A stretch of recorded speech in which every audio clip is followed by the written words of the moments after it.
Hello বন্ধুরা, আজকে আমি তোমাদের জন্য নিয়ে চলে এসেছি হচ্ছে ঢ্যাঁড়স রেসিপি, ভিন্ন স্বাদে ঢ্যাঁড়স রেসিপি।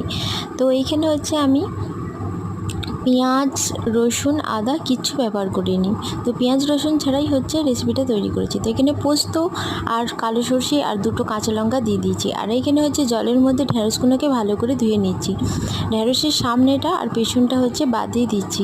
বাদ দেওয়ার পর এখানে হচ্ছে আমি দিয়ে দিচ্ছি একটু বেসন আর দিয়ে দেবো একটু লবণ, দিয়ে ভালো করে হ্যালো বন্ধুরা, আজকে আমি তোমাদের জন্য নিয়ে চলে এসেছি হচ্ছে ঢ্যাঁড়স রেসিপি, ভিন্ন স্বাদে ঢ্যাঁড়স রেসিপি। তো এইখানে হচ্ছে আমি পেঁয়াজ, রসুন, আদা কিচ্ছু ব্যবহার করিনি। তো পেঁয়াজ রসুন ছাড়াই হচ্ছে রেসিপিটা তৈরি করেছি। তো এখানে পোস্ত আর কালো সর্ষে আর দুটো কাঁচা লঙ্কা দিয়ে দিয়েছি। আর এখানে হচ্ছে জলের মধ্যে ঢ্যাঁড়সগুলোকে ভালো করে ধুয়ে নিচ্ছি। ঢ্যাঁড়সের সামনেটা আর পেছনটা হচ্ছে বাদ দিয়ে দিচ্ছি। বাদ দেওয়ার পর এখানে হচ্ছে আমি দিয়ে দিচ্ছি একটু বেসন আর দিয়ে দেবো একটু লবণ, দিয়ে ভালো করে তো আমি এখানে হচ্ছে ভালো করে ঢ্যাঁড়সের গায়ে হচ্ছে বেসনটাকে মাখিয়ে নিচ্ছি। তো এখানে হচ্ছে অল্প জল দিয়ে ভালো করে ঢ্যাঁড়সটাকে মাখিয়ে নিচ্ছি। এখানে কড়াইতে তেল দিয়ে দিয়েছি, দিয়ে আর ঢ্যাঁড়সটাকে ভালো করে একটু ভেজে নেবো। তো এখানে ভেজে তুলে নিয়েছি। তো এখানে কড়াইতে আবার সর্ষের তেল দিয়ে দিলাম।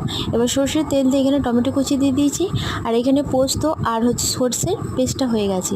তো এখানে দিয়ে দিচ্ছি হচ্ছে হলুদ গুঁড়ো, লঙ্কা গুঁড়ো, জিরে গুঁড়ো আর কাশ্মীরি রেড চিলি পাউডার, যাতে কালারটা একটু ভালো আসে সেই জন্য। তো এখানে একটু জল দিয়ে মশলাটা ভালোভাবে করে নেবো। আর এখানে ভেজে রাখা পোস্তটাও অ্যাড করে নিলাম। তো এবার দিয়ে দিচ্ছি হচ্ছে ভেজে রাখা আগে থেকে ঢ্যাঁড়সটা দিয়ে দিয়েছি। ঢ্যাঁড়সটা দিয়ে ভালো করে মশলাটা কষিয়ে নিয়েছি। কষিয়ে নেওয়ার পর ঢ্যাঁড়সটা